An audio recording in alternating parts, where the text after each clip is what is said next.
Nkechi's mornings always started before dawn. The soft glow of a kerosene lamp lit her one-room home as she prepared her goods for the day. Her hands, calloused from years of hard labor, expertly peeled oranges, arranged bananas, and packed everything into a worn basket.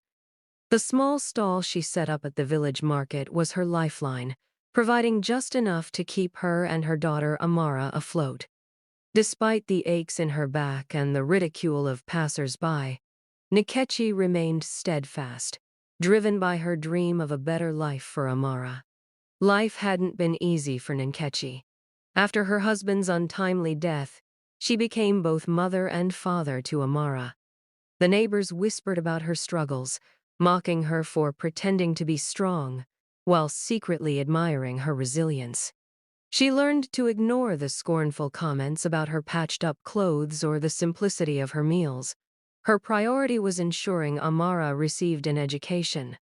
Every coin she earned was spent on books, uniforms, and school fees. Her sacrifices, though painful, were made with love and hope. Amara, young and bright, was Nkechi's pride and joy. Nkechi saw in her daughter the promise of a brighter futuria life, free from the struggles she endured.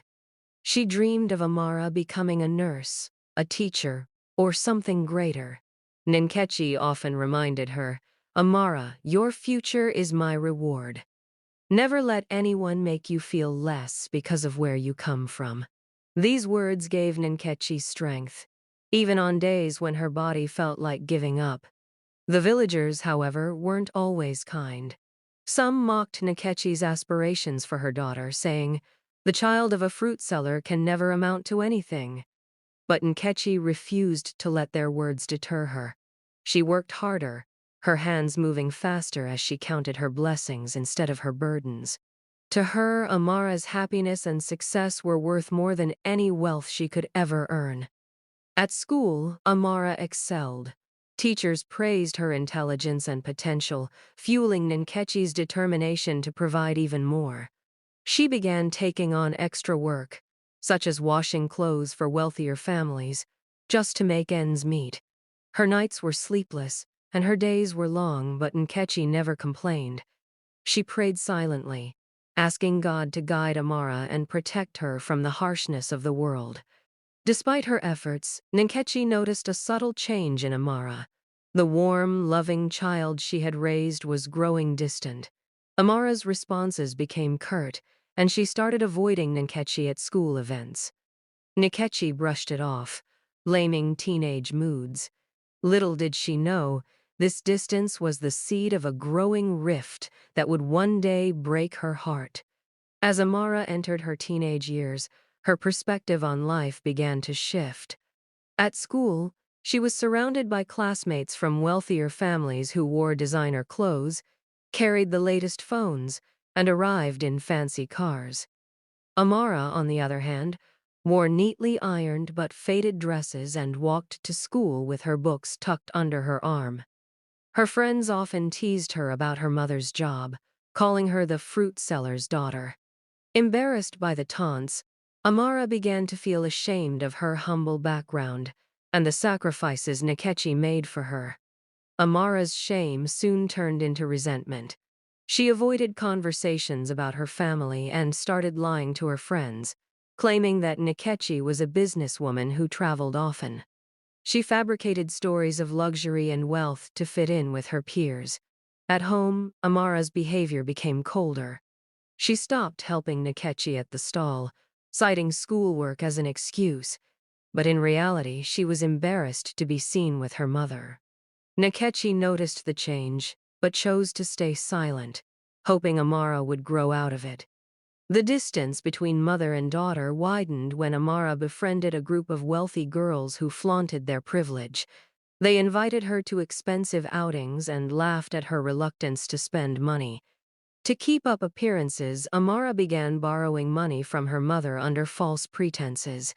Nkechi, trusting her daughter's intentions, gave her whatever she could spare, even if it meant going without food. She had no idea that her hard-earned money was being spent on lavish outings and gifts to impress Amara's new friends.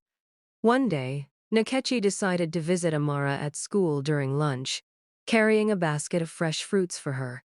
She hoped to surprise her daughter and cheer her up after noticing her growing aloofness. But when Amara saw Nkechi approaching, dressed in her market clothes and carrying the basket, her face turned pale. Her friends began to laugh, asking, "Who is that woman?" Panicked, Amara replied, "I don't know her.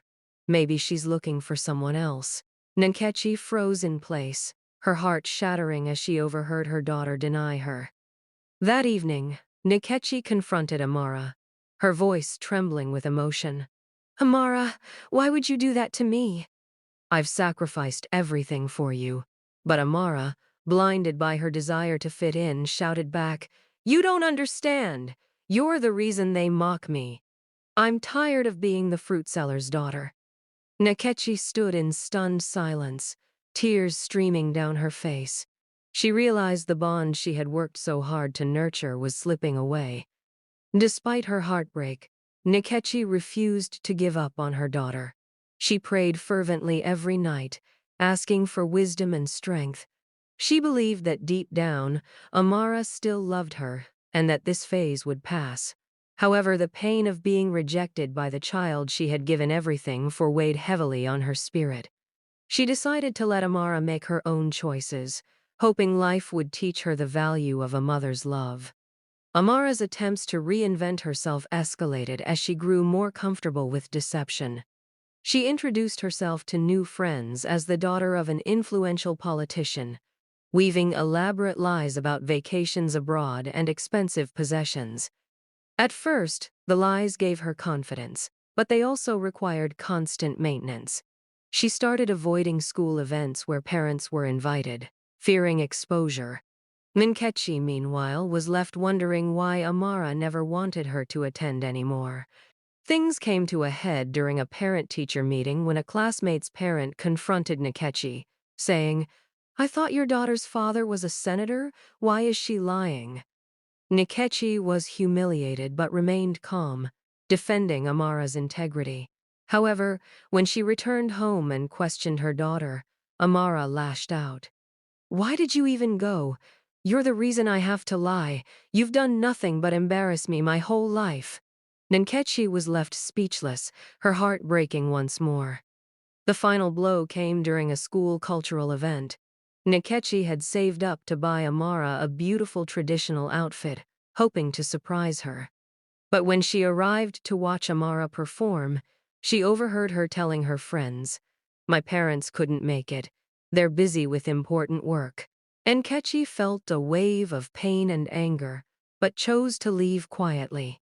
That night, when confronted, Amara shouted, "I wish you weren't my mother. Maybe then I could have a better life."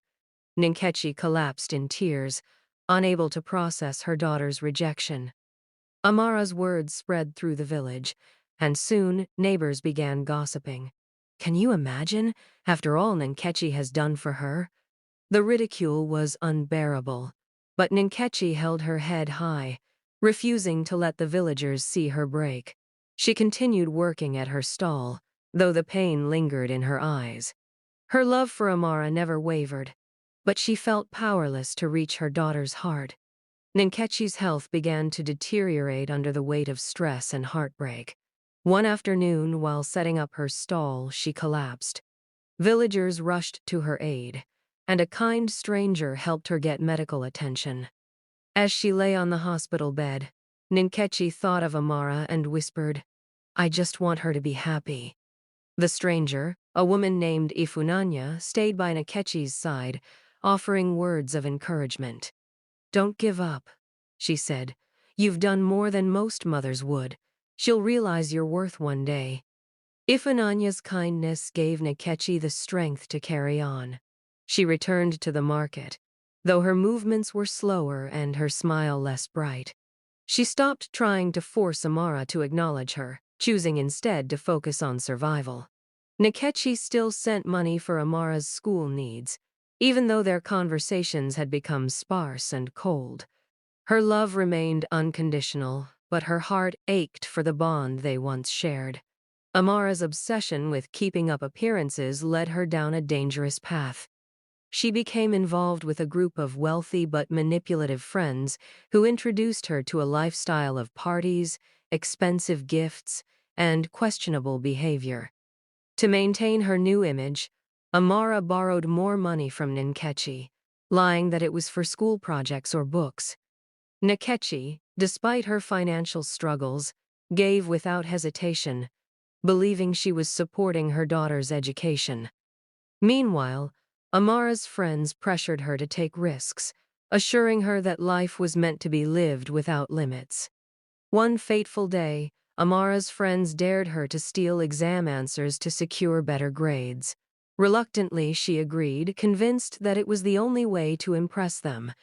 The plan backfired when the school authorities discovered the theft.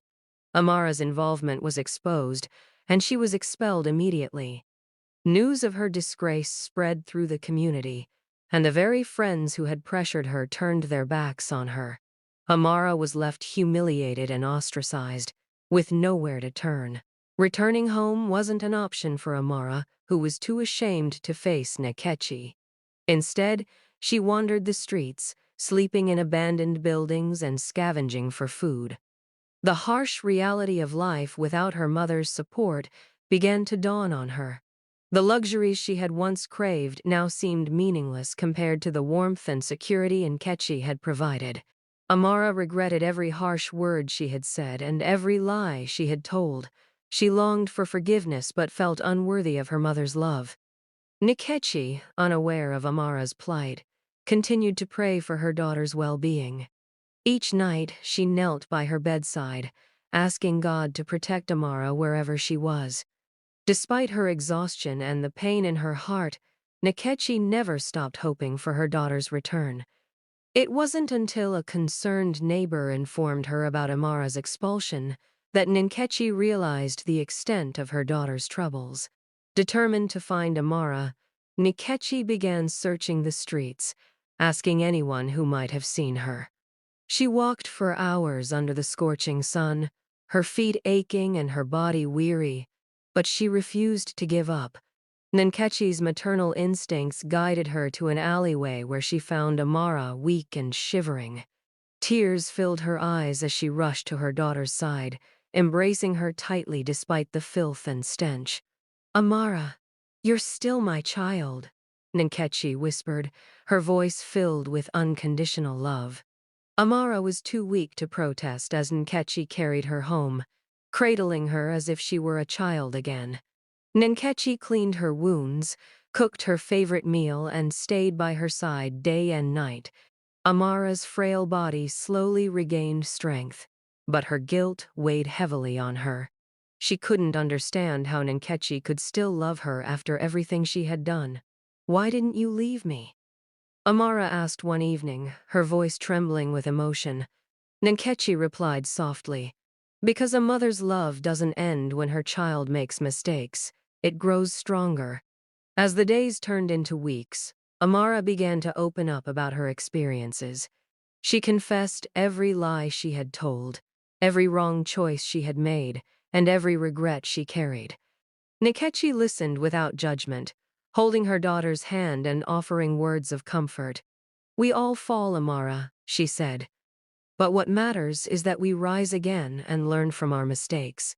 Nkechi's unwavering support gave Amara the courage to face her past and begin the journey toward redemption. Determined to rebuild her life, Amara decided to help Nkechi at the market.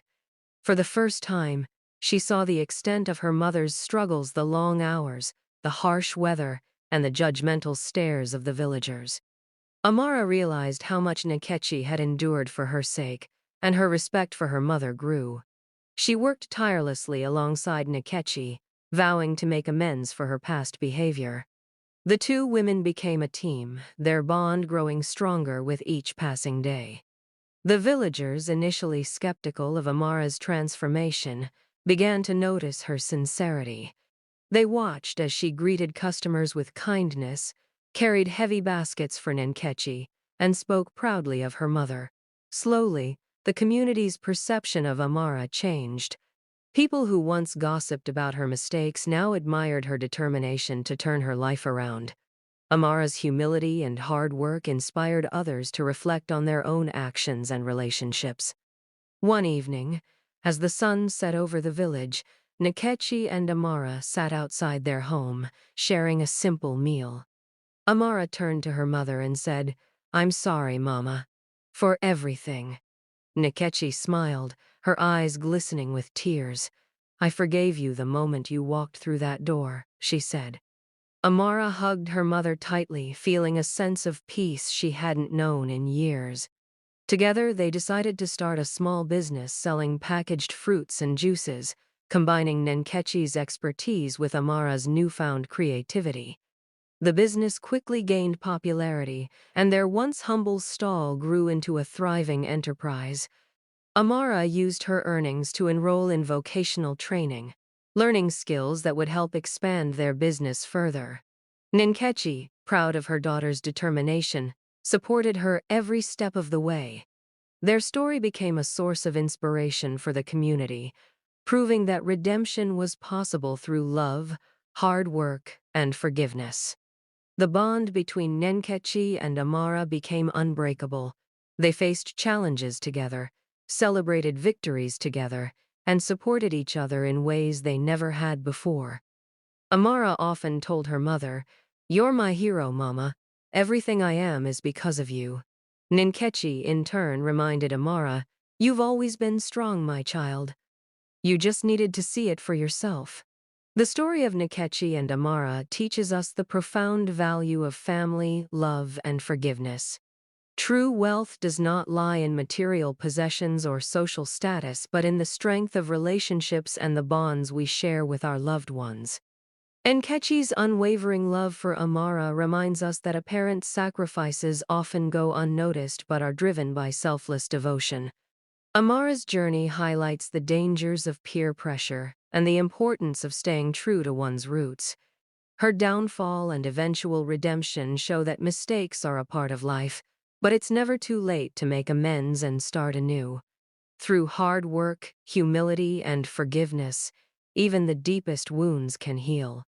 This story challenges us to appreciate the sacrifices of our parents and loved ones. It reminds us to never take their efforts for granted and to cherish the unconditional love that shapes our lives. True success is not about rising above others, but about lifting each other up and growing together. Above all, the story emphasizes that forgiveness is a powerful tool for healing. Nkechi's ability to forgive Amara, despite the pain she caused, created a foundation for their reconciliation and success. Love, when combined with forgiveness, can overcome even the greatest of challenges. In the end, Nkechi and Amara's story is a testament to the strength of the human spirit and the enduring power of a mother's love. Their journey serves as a beacon of hope, reminding us that no matter how far we stray, the love of family can guide us back home. Please like and subscribe for more enchanting stories like this. Bye. See you on my next video.